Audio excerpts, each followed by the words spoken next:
warahmatullahi wabarakatuh. Perkenalkan, nama saya Saryati.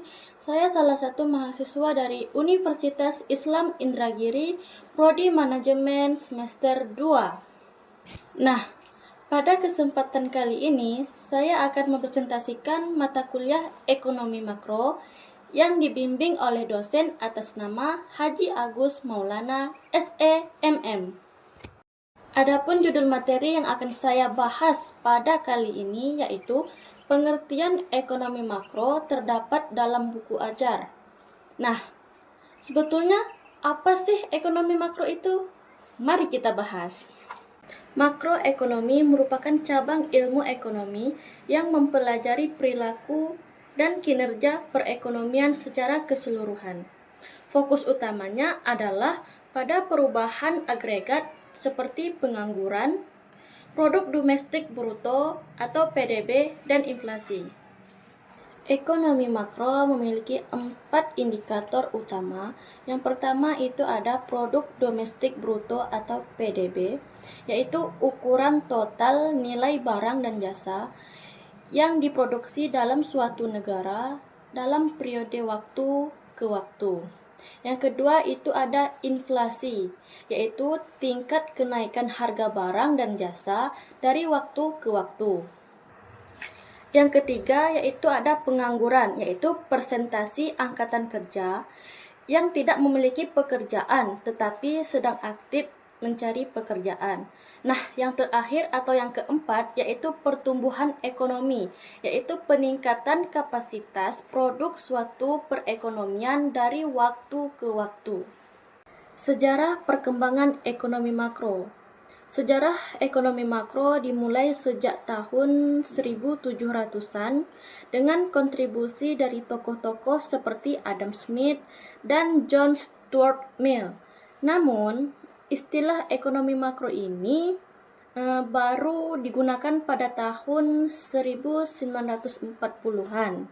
Ekonomi makro modern kemudian berkembang dengan teori John Maynard Keynes yang dipublikasikan dalam bukunya yaitu The General Theory of Employment, Interest and Money pada tahun 1936 yang memberikan dampak besar pada pemahaman tentang peran pemerintah dalam mengelola perekonomian dan mengatasi masalah-masalah ekonomi seperti pengangguran serta inflasi.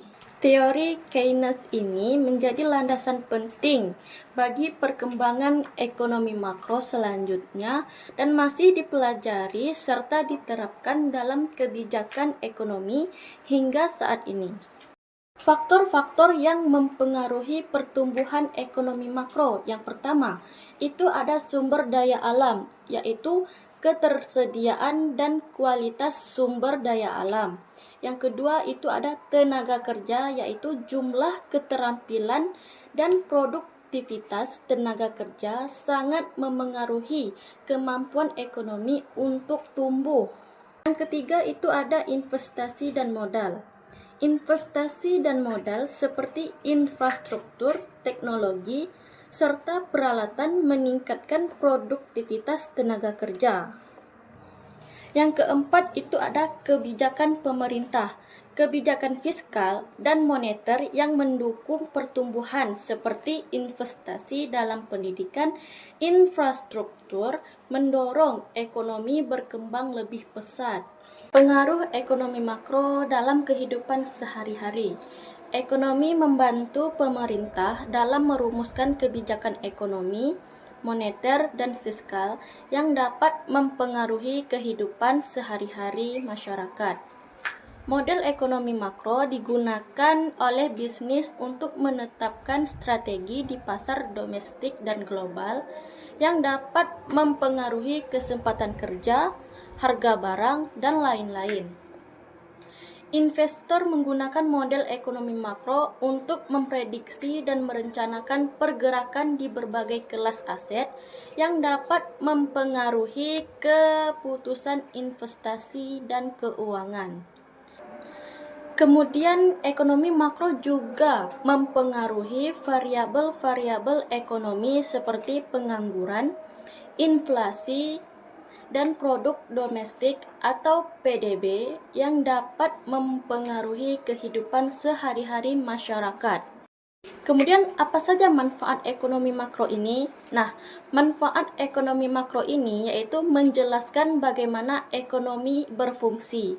Kemudian konsekuensi jangka panjang dari kebijakan dan keputusan tertentu. Kemudian membantu bisnis individu dan investor membuat keputusan yang lebih baik.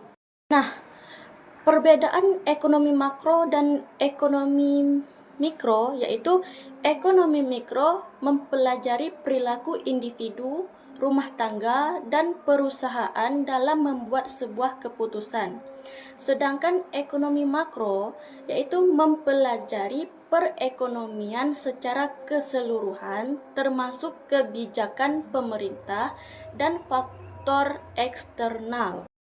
Baiklah, mungkin hanya sampai di sini saja penjelasan dari saya.